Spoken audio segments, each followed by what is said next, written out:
অবশ্যই কালকের পরে দেখবেন গুগুর ভান কত।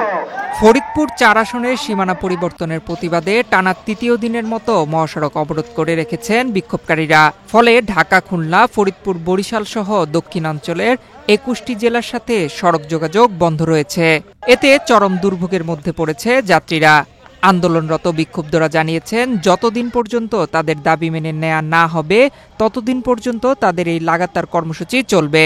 গত ২ দিন মহাসড়ক অবরোধ থাকলেও আজ থেকে মহাসড়কের পাশাপাশি রেলপথও অবরোধ করা হয়েছে। অবরোধকারীরা ভাঙ্গা উপজেলার কমপক্ষে ১৫টি পয়েন্টে টায়ারে আগুন জ্বালিয়ে রাস্তায় গাছের গুঁড়ি ফেলে সড়কে অবস্থান নিয়েছেন।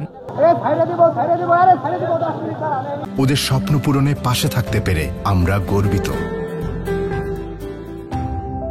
আমাদের ছাগলের ৩ নাম্বার বাচ্চা বানাবে, আমাদেরকে আমরা ভাঙ্গার রাজপুত্র, আমাদেরকে রোহিঙ্গা বানাবে।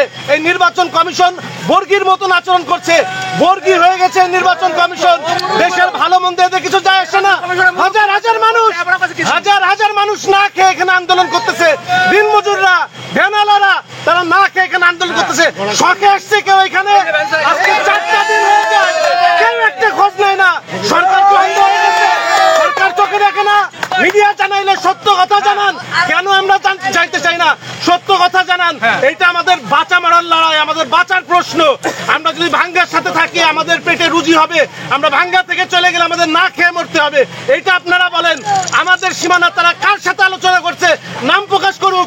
কোন ব্যক্তি আবেদন করছে নির্বাচন কমিশনে যে আমাদেরকে ওই নগরকান্দার সঙ্গে আমরা যাইতে চাই, সালতার সঙ্গে আমরা যাইতে চাই? নাম প্রকাশ করুক। কোন একটা নির্দিষ্ট দলের এজেন্ডা বাস্তবায়ন করার জন্য ৩০,০০০ মানুষকে মৃত্যুর মুখে ঠেলে দেয়া এই নির্বাচন কমিশনের আমরা কিন্তু পদ্মা সেতু ভেঙে আমরা কিন্তু নির্বাচন কমিশনও ঘেরাও করতে পারি, আমরা কিন্তু যমুনাও ঘেরাও করতে পারি। আমাদেরকে সেই পথে নেবেন না।